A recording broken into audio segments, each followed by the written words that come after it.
ఇది కొద్ది మాసాల్లోనే వైఎస్ఆర్సీపీ గవర్నమెంట్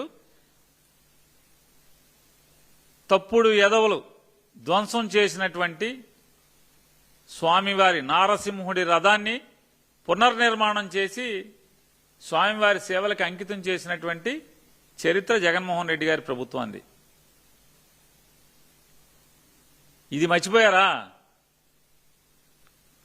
నేను ఇంకోటి కూడా మీకు గుర్తు చేస్తా.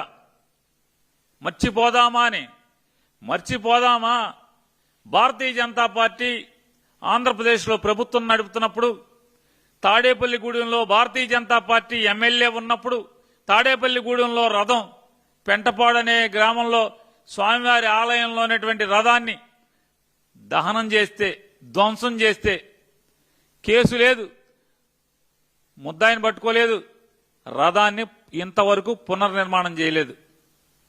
మర్చిపోదామా?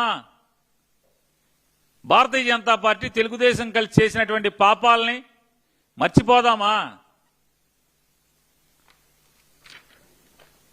ఇది మర్చిపోయారా?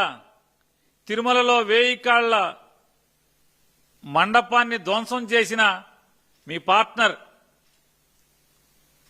తిరుమల సాక్షాత్తు కలియుగ దైవం శ్రీ వెంకటేశ్వర స్వామి వారి 1000 కాళ్ల మండపాన్ని తిరుమలలో 7 కొండల మీద ధ్వంసం చేసినటువంటి సంఘటనని మర్చిపోదామా? పెట్టరా? చంద్రబాబు రాయలేదా? తిరుచానూరులో వారాహి అమ్మవారి ఆలయాన్ని కూల్చిన కూటమి ప్రభుత్వం, భారతీయ జనతా పార్టీ తెలుగుదేశం ప్రభుత్వం. మర్చిపోదామా?